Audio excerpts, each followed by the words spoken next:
الحمد للہ وحدہ والصلاة والسلام على من لا نبی بعدہ اما بعد قال اللہ تعالی فی القرآن المجید والفرقان الحمید یا ایہا الذین آمنوا قوا انفسکم واہلیکم نارا وقال فی مقام آخر قل للمؤمنون یغضون من ابصارهم وقال في مقام آخر اقرأ باسم ربك الذي خلق صدق الله العظيم وقال النبي صلى الله عليه وسلم خيركم من تعلم القرآن وعلمه وقال في مقام آخر من رأى منكرا فليغيره بيده فإن لم يستطع فبلسانه فإن لم يستطع فبقلبه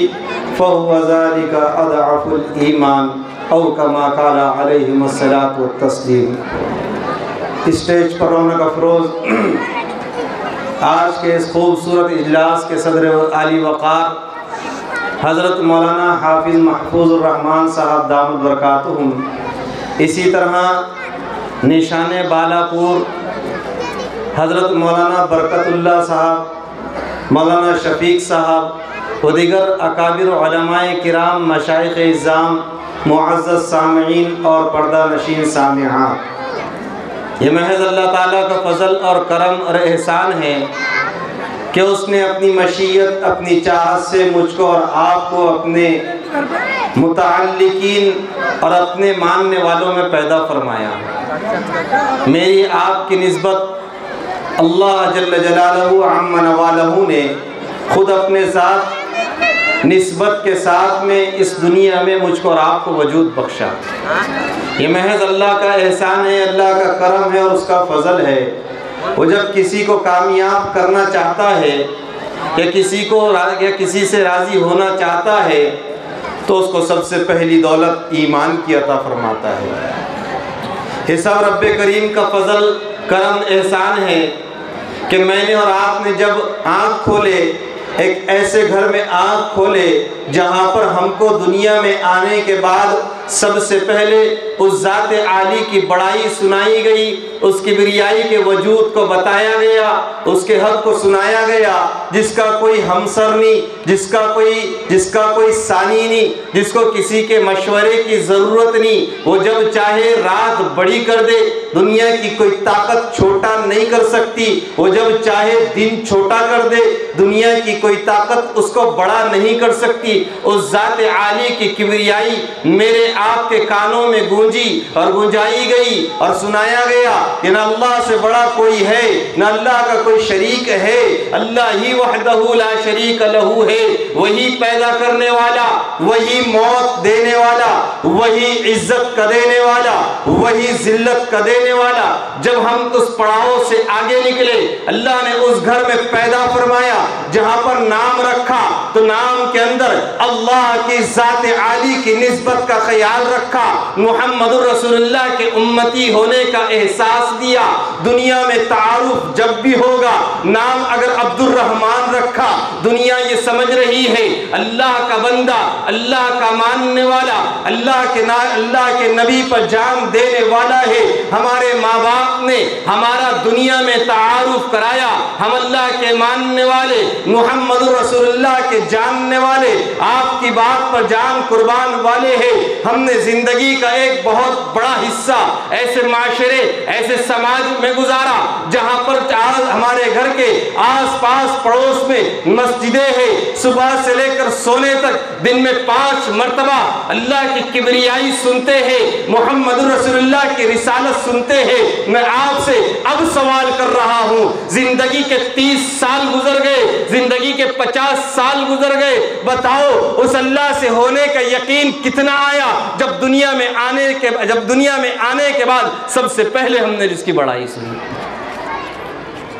میرا خطاب میں عام طور سے صرف بیان نہیں کرتا، میں واقعات کو بہت خلاصہ وار بیان نہیں کرتا، میں حالات سماج اور معاشرے میں آنے والی برائیوں پر ایک لمحے فکریہ کا نشان لگا کر جاتا ہوں۔ میں آپ سے سوال کر رہا ہوں، میں پوچھ رہا ہوں، میں نے 30 سال 50 سال اس معاشرے میں گزارے ہیں، اس گھر میں آنکھ کھولی ہے جہاں پر آنکھ کھولتے سے جہاں کان کے شروع ہوتے سے ہم کو سنایا گیا اللہ اکبر اللہ اکبر، اللہ ہی بڑا ہے، اشہد ان لا الہ الا اللہ، اشہد ان لا الہ الا اللہ سکھلایا گیا۔ گواہی دے اس ایک رب کی جس کا کوئی شریک نہیں، قبول اس رب کی ربوبیت کی گواہی دے جس کی ربوبیت میں کوئی شک نہیں، اس کی طاقت میں کوئی شک نہیں۔ کہا گیا اشہد ان محمد رسول اللہ، تو گواہی دے محمد رسول اللہ کی ہمارے کانوں میں صدائے گونجی تھی۔ صرف اتنا ہی نہیں رہا، جب آگے ہم اس سے بڑے ماں باپ نے بہترین نام رکھا تو ایسا جب نام سے پکارا جائے دنیا جان جائے یہ اللہ کا بندہ محمد رسول اللہ کا فدائی ہے، یہ اللہ کا بندہ محمد رسول اللہ کا امتی ہے، صرف نام پر ہمارا بس نہیں ہوا اور ہمارے کان میں اذان اقامت پر بس نہیں کیا۔ میرے ابا نے ایک بات کی فکر کی، بیٹا جب بولنے لائق ہو گیا، چلنے لائق ہو گیا، سمجھ بوجھ میں اعلیٰ ہو گیا، ہم کو مدارس کا رخ کروایا، مکاتب کا رخ کروایا، قرآن کی تعلیم دی۔ میں آپ سے پوچھنا چاہتا ہوں، ہم نے زندگی کے 30 سال ایسے سماج میں گزارے ہیں جہاں پر اللہ ہی کی بڑائی کو سنا، اس کے باوجود کتنا دل میں اللہ سے ہونے کا یقین ہے، کتنا اللہ سے ہونے کا یقین ہے۔ میں اور آپ جب تجزیہ کرتے ہیں، میں اور آپ جب اپنے گریبان میں جھانکتے ہیں، اس بات کی کمی کا احساس ہوتا ہے۔ میں نے سنایا صرف سنا ہوں، عملی نہیں دیکھا۔ میں نے علم کے ذریعے یہ باتوں کو معلوم کیا ہوں، تربیت کے ذریعے زندگیوں میں نہیں دیکھا۔ میں نے اس بات کو خوب سنا ہوں، اللہ سے ہوتا ہے، کبھی عملاً نہیں دیکھا کہ اللہ سے ہوتا ہے۔ میں نے ماں سے بھی کہتے ہوئے سنا، بیٹے پالنے والے اللہ، موت کے دینے والے اللہ، عزت کے دینے والے اللہ، ذلت کے دینے والے اللہ۔ باپ سے بھی کہتے ہوئے سنا، خطیبوں سے کہتے ہوئے سنا، لیکن عمل کے میدان میں جب بھی آیا، کہیں پیسہ خدائی کے روپ میں نظر آیا، کہیں عہدہ خدائی کے روپ میں نظر میں آیا، کہیں رشتہ خدائی کے روپ میں نظر آیا، اور کہیں دنیا کی چیزیں، دنیا کی شکلیں اور یہاں کی مادیت سمجھ میں آئی۔ تو پتہ ہے پھر کیا ہوا؟ ہر ایک کے سر پر چڑھ کر، ہر ایک کے سر چڑھ کر دیوانگی کہہ رہی ہے، مال ہوگا عزت ہوگی۔ دیوانگی سر چڑھ کر کہہ رہی ہے، عہدہ ہوگا عزت ہوگی، مال ہوگا سکون ہوگا۔ میرے رب کے عزت کی قسم، جو بچہ 35 سال مسلم معاشرے میں رہ کر اگر اپنے ایمان کو نہیں بنا سکا، اپنے اعمال کو نہیں بنا سکا، اپنے تشخص کو باقی رکھنے کی جد و جہد نہ کر سکا، میرے رب کے عزت کی قسم تھوڑے حالات آئے گے وہ دائرہ اسلام کو چھوڑ دے گا۔ میں اور آپ مطمئن ہیں، کوئی بات نہیں، کیا کرے، ہم تو لاچار ہے، ہم مجبور ہے۔ یہ بات یاد رکھو، نہ اسلام کبھی لاچار تھا، نہ اسلام کبھی مظلوم تھا، نہ اسلام کبھی مجبور تھا۔ اسلام پہلے دن سے طاقت اور قوت کے ساتھ میں آیا ہے، عزت اور عظمت کے ساتھ میں آیا ہے۔ آپ اسلامی تاریخ کے سنہری ادوار کو اٹھا کر دیکھو، آپ جب بھی کسی تاریخی سنہری دور کو اٹھاؤ گے، آپ کو اس دور کے مسلمان طاقت، قوت اور ایمانی قوت سے لبریز نظر آئے گے۔ آج ساری دنیا میں اسلامی زوال جو آیا ہے، اسلامی دنیا جو زوال پذیر ہوئی ہے، اس میں میرے اور آپ جیسے مردہ لوگ رہتے ہیں، جب جا کر مسلم قوم ذلت کے خاردار گھاٹیوں میں جا گری ہیں۔ میرا آپ کا مذاکرہ بہت فکروں پر انحصار کرتا ہے، میرے آپ کے تبصرے امت مسلمہ کے زوال پر جو ہے تو میں آپ امت مسلمہ کے زوال پر گھنٹوں تقریریں کر سکتے ہیں، سن سکتے ہیں۔ میں آپ سے ایک سوال کرتا ہوں، میں نے اپنے عملی کردار کتنا نبھایا؟ میں نے اپنے حصے کی ذمہ داری کتنی نبھائی؟ میں نے اپنے آپ کو کتنا بدلا؟ میں نے اپنے اللہ سے ہونے کے یقین کو کتنا اپنے دل میں بٹھایا اور کتنا محمد رسول اللہ کی سچی محبت کو دکھلایا ہوں؟ میرے رب کی عزت کی قسم، زندگی کے 38 سال گزر گئے، اگر میں یکسوئی کے ساتھ بیٹھ جاؤں، اس زندگی کا کوئی ایک سیکنڈ ایسا نظر نہیں آتا جس میں اخلاص کے ساتھ میں نے اپنے رب کو پکارا ہے، یا کبھی وہ ساتھ نظر نہیں آتی جب حقیقت عشق کے ساتھ محمد رسول اللہ کو اپنا نبی تسلیم کیا ہے۔ تبھی تو حالات بگڑے ہیں، تبھی تو حالات بگڑے ہیں۔ میں کس خامی کو بیان کروں؟ میں اور آپ جس سماج میں رہتے ہیں، میں اور آپ جس معاشرے میں رہتے ہیں، میرے اور آپ کی رات دن جہاں گزرتے ہیں، ہم نے دوسروں پہ الزام لگانا تو بہت سیکھا ہے، ہم نے دوسروں کی خامیوں کو تلاش کرنا بہت سیکھا ہے، ہم نے دوسرے اور لوگوں کی عیبوں کو ڈھونڈنا، ان کو بیان کرنا بہت سیکھا ہے۔ کیا میرے اندر کبھی اتنی ہمت ہوئی ہے اپنے عیب کو تلاش کر کے اس کو خوبی سے تبدیل کی جائے؟ کیا میں نے کبھی جرات کی ہے اے مولا میں نے یہ گناہ کر دیا، میں اس گناہ سے توبہ کرتا ہوں، آئندہ نہ کرنے کا عزم مصمم کرتا ہوں؟ کبھی ایسی توبہ کی ہے؟ کبھی تو گرم آنسو ایسے آنکھ سے گرے ہیں جو خالص اللہ کے خوف اور محمد رسول اللہ کے شوق میں نکلے ہیں؟ 38 سال کی زندگی کا میں میری زندگی کا تجزیہ بیان کر رہا ہوں۔ 38 سال کے اندر شاید کوئی ایک آدھ ایسا لمحہ ہو جہاں پر کبھی اللہ کے خوف سے آنسو گزرا ہو۔ ہر آدمی اپنی ذات کا احتساب کرے۔ میں جس سماج میں جی رہا ہوں، جس موڑ جس حال پر جی رہا ہوں، اس حال میں میرا کیا کردار ہے، میری کیا ذمہ داری ہے، یہ چیز سوچنے کی ہے۔ پھر جب معاشرہ بگڑا، سماج بگڑا، مسلمانوں نے ایک بات سیکھ لی، مولانا کیا کرنا، حالات بہت سنگین ہیں، حالات کہنے لائق نہیں ہیں، حالات بہت سنگین ہو گئے۔ شوہر شکایت کرتے ہیں، بیویاں نہیں سنتی، بیویاں شکایت کرتی ہیں، شوہر نہیں سنتے، بچے شکایت کرتے ہیں، والدین ہماری بات نہیں سمجھتے، والدین شکایت کرتے ہیں، اولاد نافرمان ہو گئی۔ قصور کیا ہے؟ کبھی شوہر یہ تلاش کرتا ہے میرے اندر کیا خامی ہے، جب بیوی ناراض ہوتی ہے، بیوی اس سے خفا ہوتی ہے، وہ کبھی بیوی کے غلطیوں کو تلاش کرتا ہے اور کبھی اپنی اپنی ان خوبیوں کو تلاش کرتا ہے جن کی وجہ سے اس کی بیوی ناراض ہوئی۔ میں الٹا کہہ رہا ہوں، خوبی، بیوی کی خامیوں کو ڈھونڈتا ہے اور کبھی بیوی اپنے شوہر کی خامیوں کو ڈھونڈتی ہے۔ ہم سب ایک دوسرے کی خامی تلاش کرنے میں لگے ہیں، کوئی کسی کی خوبی سمجھنے کے لیے تیار نہیں ہے، کوئی اپنے اندر خوبی پیدا کرنے کے لیے تیار نہیں ہے۔ تو پھر نتیجہ کیا نکلا؟ نفرت۔ نتیجہ کیا نکلا؟ توڑ۔ نتیجہ کیا نکلا؟ بے سکونی۔ نتیجہ کیا نکلا؟ انتشار۔ نتیجہ کیا نکلا؟ گھروں کے اندر بے راہ روی۔ انتشار کیا نکلا؟ بغاوت، عداوت۔ سارا کا سارا سماج ان امراض سے بھرا پڑا ہے۔ اب علاج کیا ہے؟ لوگ چاہتے ہیں لاؤ کوئی خطیب صاحب کو لاؤ، بیان کرا دو، جلسہ کرا دو، اجلاس کرا دو۔ میرے بزرگوں، میں ان کاموں کا انکار نہیں کرتا، لیکن یہ بات یاد رکھنا، چاہے کتنا ہی اچھا خطیب آ کر آپ کو خطاب کر کے جائے، آپ کے سماج کو اس وقت تک کہ کوئی نہیں بدل سکتا جب اس سماج میں رہنے والا ہر فرد اپنے آپ کو بدلنے کا فیصلہ نہ کرے۔